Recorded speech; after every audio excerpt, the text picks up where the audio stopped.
8 p.m.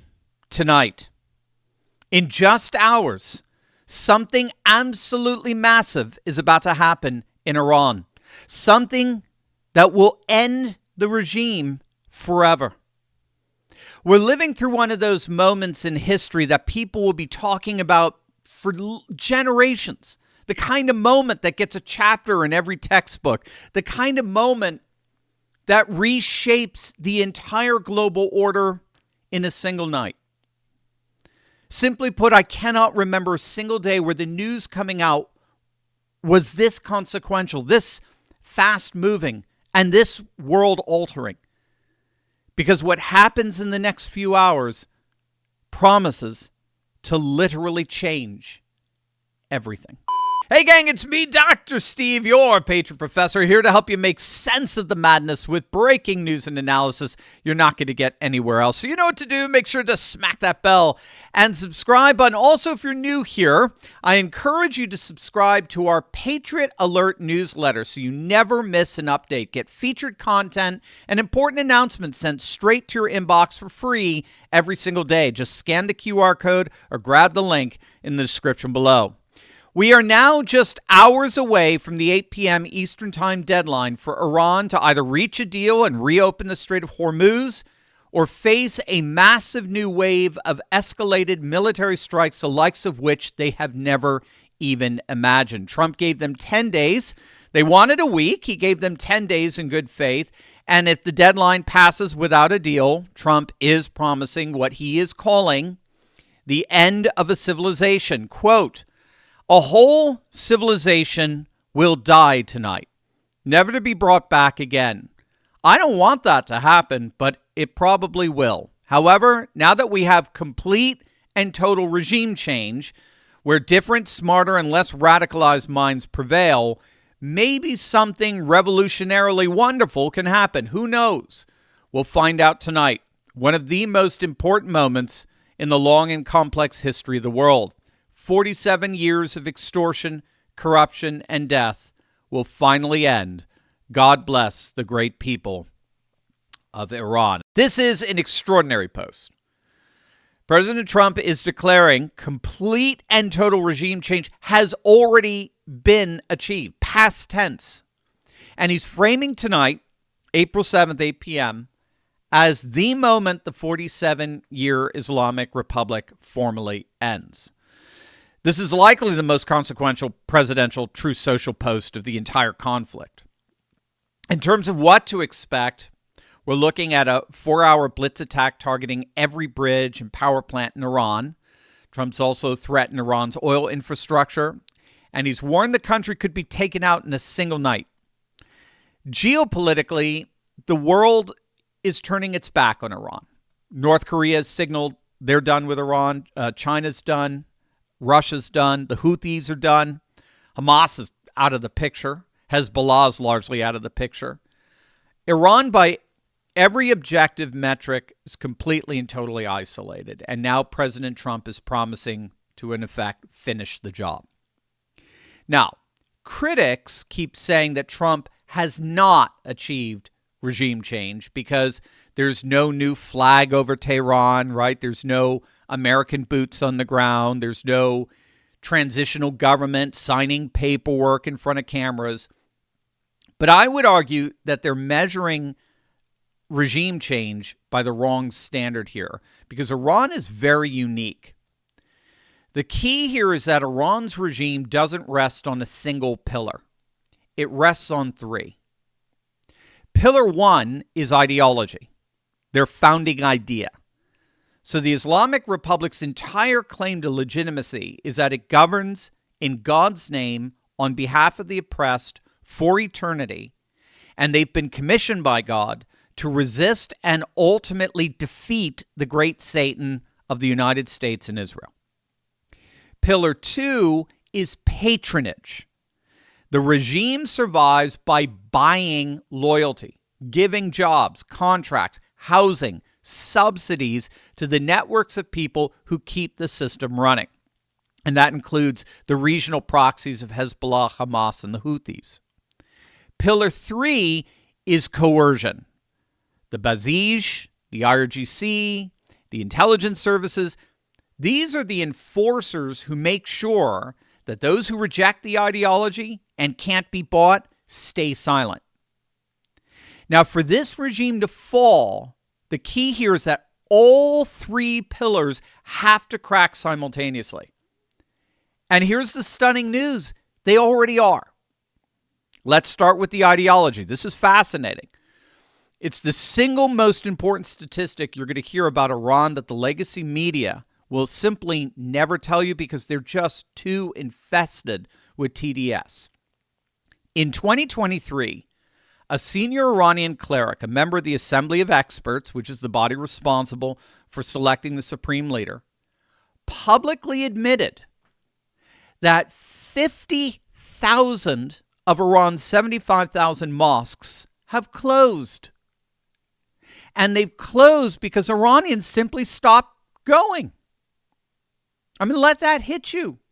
50,000 mosques, 2/3 of the country's houses of worship shuttered.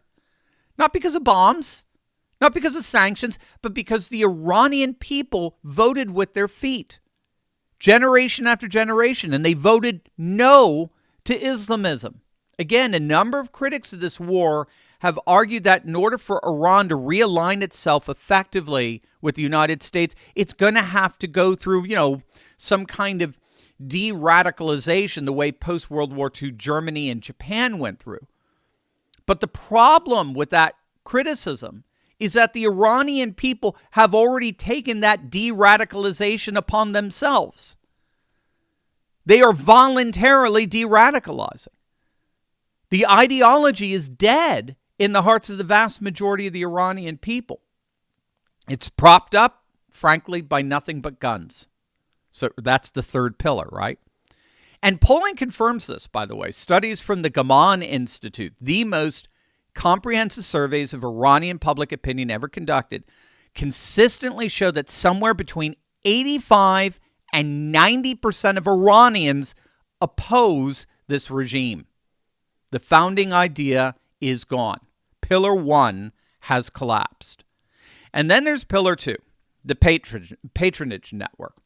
The entire system works because loyalists get paid. When the money stops, this is absolutely key. You got to get this. When the money stops, the loyalty stops. And the money has stopped. After years of maximum pressure sanctions, Iran's economy was already on life support before the first bomb dropped. We reported on that for months leading up to this. The Iranian rial has collapsed to 1.45 million rial per dollar. 1.45 million per dollar. Year-on-year inflation has hit 42%. It's collapsed 20,000% in value since the revolution back in 1979. And when the regime tried to solve its budget crisis by proposing a steep tax increase, the Iranian people exploded. The January protests spread to over 200 cities. Bazaari merchants, the backbone of Iran's small business economy, the very people who have historically sustained the Islamic Republic, shut their shops and marched into the streets for the first time since 1979. And instead of making a single concession, the regime responded with massacres. On January 8th and 9th alone, the death toll rose into the thousands, making it the deadliest crackdown in modern Iranian history. And what did that do? It effectively destroyed the patronage network's last shred of goodwill. So Pillar 2 is fracturing. And then there's Pillar 3, the coercive apparatus itself. Wait until you see this. But first, did you know that U.S. life expectancy peaked at 78 years back in 2014? And global life expectancy is declining for the first time in 30 years because people are aging faster than ever before. And that's largely due to more toxins in the air, chemicals in our soil and food, and other external factors that are new to us. What most people don't know is that we can actually fight aging on a cellular level. Scientists have discovered that kimchi actually slows the aging process of human cells, helping to protect them and delay aging. The power of nature can outweigh the power of pharmaceuticals without the nasty side effects. And now you can get all the benefits of kimchi in a simple capsule with Kimchi One. I take Kimchi One every single day. I absolutely love it. Each capsule delivers over 900 probiotic strains plus antioxidants and enzymes that support your digestion, metabolism, and skin health from the inside out. As we age, we become more susceptible to microbial threats, harmful viruses and bacteria. But the beauty is that Kimchi One is a natural antimicrobial, helping your body fight off harmful bacteria, viruses, and even toxins while boosting immunity and energy. Best of all, Kimchi One is 100% made in America. It's all natural and non-GMO. So do what I do. Support your gut, protect your cells, and feel younger every single day with Kimchi One from Brightcore. Today, you can get an exclusive offer by clicking the link below. Just use code TURLEY for 25% off your entire order, or for an even better deal, give them a call. My friends at Brightcore would love to chat with you. They're going to give you up to 50% off if you call them, and they'll even give you free shipping. How's that? Give them a call right now at 888-597-0233. Remember, if you call them, you get 50% off plus free shipping. That's 888-597-0233. So pillar 3, the coercive apparatus. This is where the current war enters the picture. And this is why the strategic situation today is so categorically different from any previous protest wave.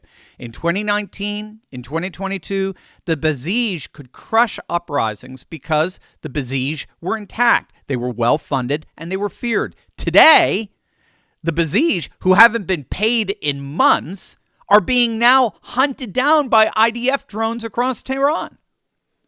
The IRGC's entire command and control infrastructure has been systematically wiped out. Their Navy, gone. Their Air Force, gone. Their air defense is gone. The regime is so desperate, it's reportedly bringing 12-year-olds to militia checkpoints. 12-year-olds. This is not an intact coercive apparatus. This is a coercive apparatus in its death rattle. And here's the absolute key point that most analysts are completely missing. The Iranian people are not rising up right now, and that's actually a very smart move. The worst possible outcome would be for protesters to flood the streets while the regime still has enough Basij capacity to massacre them. They saw what happened in January. They're waiting. They're buying their time. And this time, unlike 2019 and 2022, they have a real reason to believe that this is different. Israeli leadership is publicly committed to providing air cover for protesters when the time comes to make a repeat massacre impossible. The Iranian people are not passive. They're strategic. They're watching the Basij get hunted. They're watching the IRGC's command structure get dismantled. And they're waiting for the moment when the coercive apparatus is too weak to stop them. Pillar 3 is being demolished from the outside so that the Iranian people can finish the job from the inside. And then, if we zoom out to the regional picture, we'll see that the entire messianic multipolar complex is collapsing. For decades, the regime's entire deterrent was built on an axis of resistance: Hezbollah in Lebanon, the Houthis in Yemen, the Popular Mobilization Forces in Iraq, Assad in Syria, Hamas in Gaza, a ring of proxies that could project Iranian power across the entire Middle East. That ring is gone. Assad fell in 11 days in December 2024. Hezbollah was gutted in the Pager attack, in the 12-day war. The Houthis have been degraded. The PMF has been struck repeatedly. The Arab street mobilization, the Arab street mobilization, the hundreds of thousands of protesters that were supposed to take to the streets in Egypt and Jordan and Syria, a wave of mass Islamic uprising against the United States and Israel, protests that Tehran always counted on to make American military action politically toxic, never happened. They simply never materialized. The Arab streets are quiet. In fact, Arab states that once tolerated Tehran's reach are now actively coordinating with the United States and Israel to finish the job. Saudi Crown Prince Mohammed bin Salman is reportedly in daily contact with the president, encouraging him to keep the pressure on right through to the very end. The regime's entire regional deterrent, the 40-year strategic architecture of proxies, intimidation, and asymmetric reach has been amputated. So let's put this all together, because this is what the legacy media is simply not going to tell you. This is not regime change the old-fashioned way.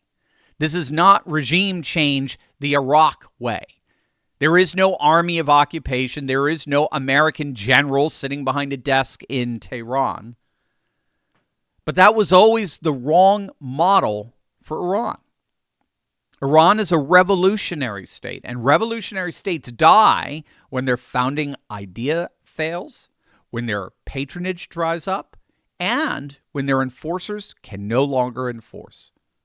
All three are happening right now. The ideology was already dead in the hearts of the people. 50,000 closed mosques tell you that. The economy was already collapsing. 42% inflation and a rial in free fall. That tells you that. And the coercive apparatus is being hunted from the air. The IDF drones over Tehran tell you that. What the current military campaign did was not start this collapse. It accelerated a collapse that was already in motion, past the point of recovery. The Iranian people are ready. They've been ready for years. They're just waiting for the moment when the guns stop working. And that moment is now, just hours away. In a world that never stops spinning, Monday night is where we slow down and think together. Members only, live Q&A. Links below.